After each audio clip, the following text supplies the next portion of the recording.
Hey, what's going on, everybody? My name is Peter Zender from Golasso Learning Solutions, and a warm welcome to the Genuine Learning Blog. Today's entry is a big FYI to the EBP, Employee Benefit Plan audit squads out there, specifically if you are a staff, a senior, or any team member that has been lucky enough to be assigned the task of gathering audit support from third-party administrators or record keepers.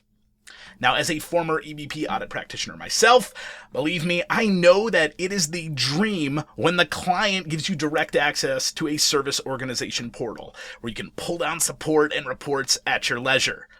But in July of 2024, the AICPA's Employee Benefit Plan Audit Quality Center Executive Committee, say that 5 times really fast, released a letter noting how it is becoming more and more likely that these service organizations are requiring auditors to sign access agreements.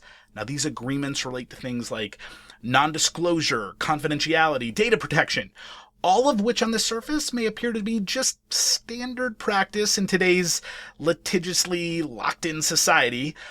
But if we're not careful, certain language in these agreements can prove problematic for auditors. Now, the EBPAQC's, that is so much easier to say, letter provided examples of common language used in these service organization access agreements that could lead to 2 major issues, 2 items that they're calling out here. The first of which is acceptance of increased risk by the auditor. So these terms could increase our risk. And now personally, I'm a fan of identifying risk for my client and not taking more risk on myself. So this is probably something we don't want to do. And the second major issue, the second major item that they identified is that agreeing to some of these terms could be in direct contradiction of auditing standards and required professional conduct for auditors. Another big no-no, something that we want to stay away from.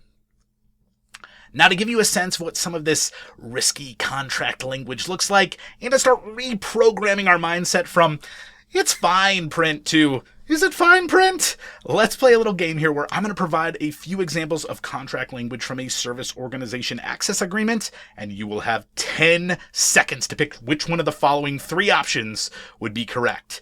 Our option number 1 is "it's fine." As auditors, we would be fine to sign to those terms. The second option, "why risk it?" These are items where agreeing to these terms would lead to more audit engagement risk. Again, something that we probably do not want to do. And then our option number 3, conduct clash. This is where agreeing to these terms would directly conflict with our professional standards. All right, are you ready to take on the challenge? Let's go. All right, our first excerpt here. The user shall not copy, distribute, transmit, display, perform, reproduce, publish, license, alter, or otherwise exploit the information, I'm assuming from the portal. All right, here you go. Let's make your choice. Pick which option this would fall under. You can reread this if necessary. Frank, let's get 10 seconds on the clock.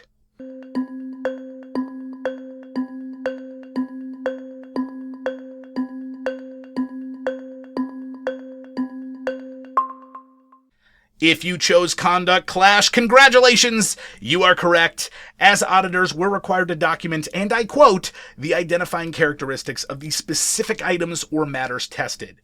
If those characteristics or specific items are from an accessed service organization portal, but we can't copy, display, or reproduce the information, it's a little hard for us to meet our documentation standards, and therefore a professional conduct clash would be the right answer." Okay, let's move on to our example number 2 here. Give it another shot.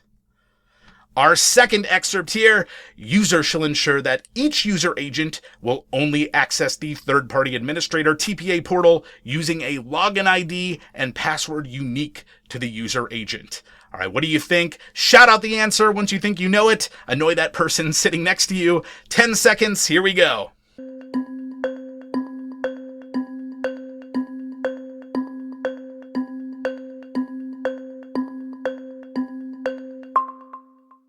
If you chose "it's fine," then you are doing just fine. Usually we are going to be fine to have a unique login ID, a password that would not cause concern, as long as there are no limitations to accessing information necessary to the audit. We're fine complying with data security measures that, again, don't limit that access. All right, let's move to our last example here. Last example, last excerpt. Service organization reserves the right at its sole discretion to modify, amend, or update the terms and conditions of this agreement at any time without prior notice to the user. Now here's your conundrum. Did I save one why risk it, since that's the last option we haven't used, or am I one of those evil facilitators who likes to throw in curveballs and throw you off the scent? You've got 10 seconds to decide. Here you go.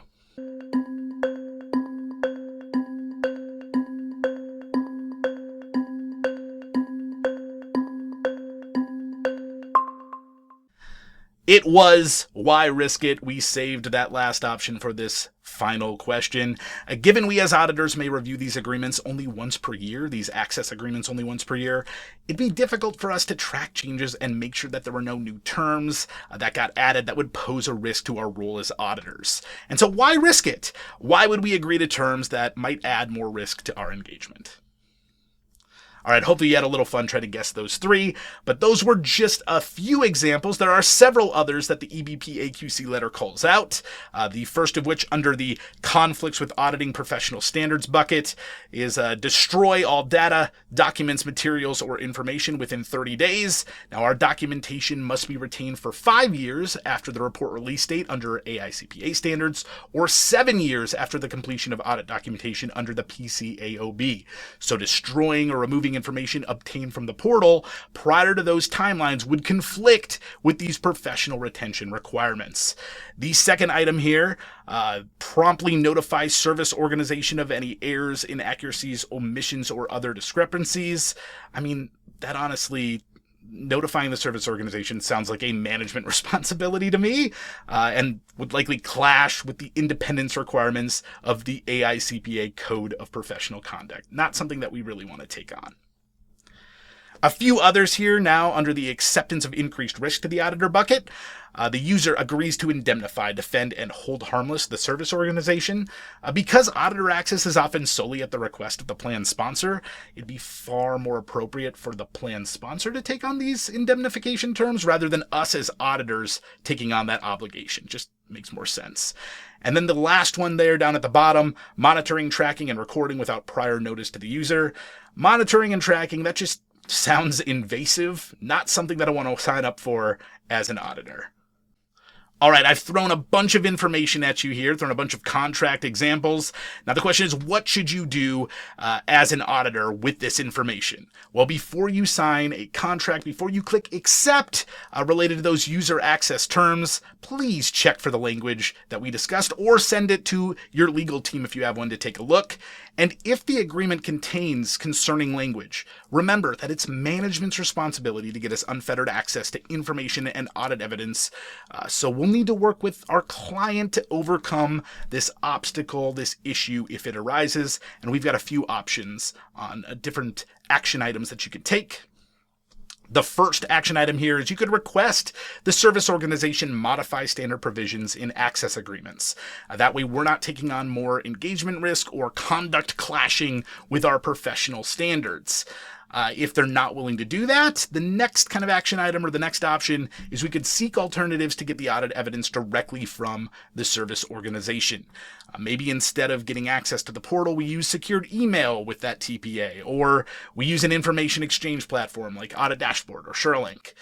If we can't agree to either of these alternatives, at that point, again, we're going to need to go back and work with our client, and they're going to have to be responsible to get us the evidence and the data necessary for our audit. I know this can be, it's an annoying answer to be like push it off on the client. It can annoy the client, it can upset the client, but it is their responsibility. I'm actually pretty hopeful that most of the time, if you raise and explain these issues at hand as to signing these service organization access agreements, the service organization is probably going to play ball and be willing to compromise and agree to one of the top two alternatives here on the slide. All right, that is going to wrap up this blog entry.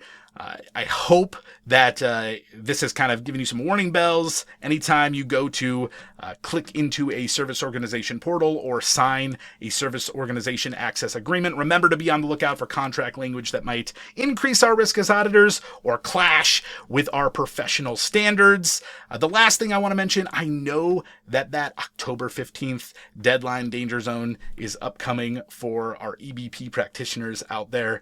I want to wish you guys good luck. I hope that everything goes smoothly, and please book some vacation, take some vacation after that October 15th deadline. You deserve it.